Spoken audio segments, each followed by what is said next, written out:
La prestation de serment de Paul Biya à sa date fétiche, le 6 novembre, au cours de l'année 2025, consacre plus de 63 ans d'activité cumulée et non-stop pour l'État du Cameroun.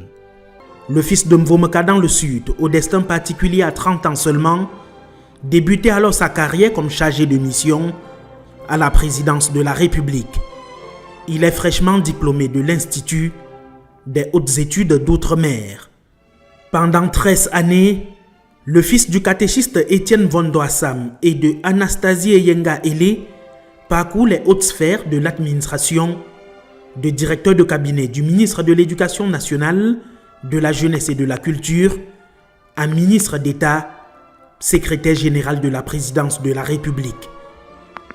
Juin 1975, le destin présidentiel se dessine peu à peu avec sa nomination comme Premier ministre d'Amadou Ahidjo.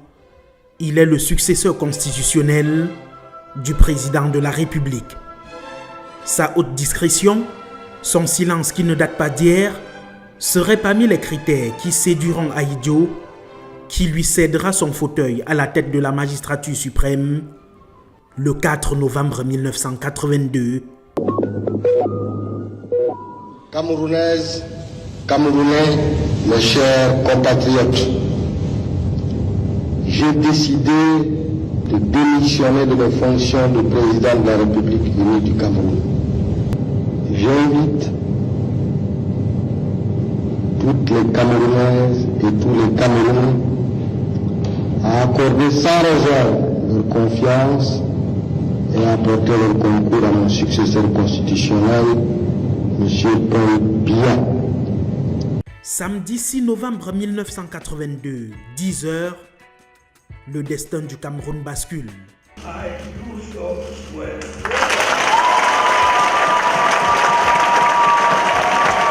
Paul Biya place son règne sous le signe du renouveau. Très vite, il doit faire face aux injonctions de son prédécesseur, resté président du parti unique d'alors, l'Union nationale camerounaise. Amadou Ahidjo souhaite que le chef du parti politique soit constitutionnellement au-dessus du président de la République, une idée qui épouse une fin de non-recevoir.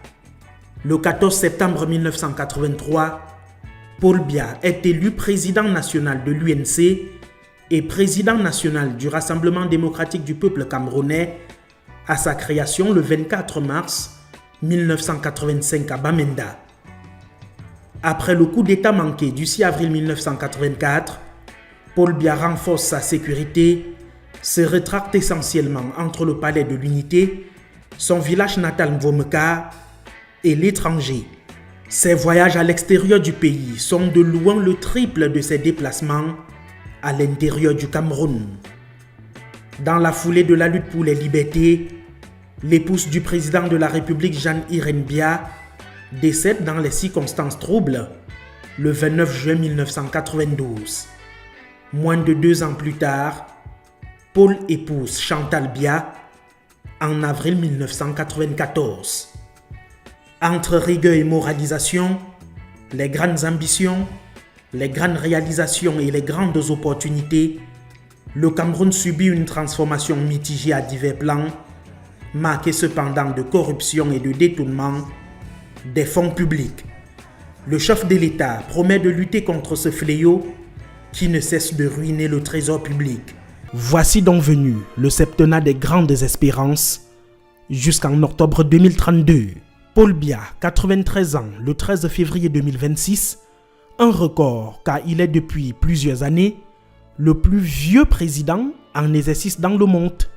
S'il a dit laisser comme souvenir celui qui aura apporté la démocratie au Cameroun, il a vu défiler sous son règne 8 présidents américains, 5 chefs d'État français dont il s'est revendiqué être le meilleur élève sous François Mitterrand. Paul Biya dirige depuis 43 ans un pays, l'un des plus riches au monde en termes de ressources naturelles, humaines et intellectuelles.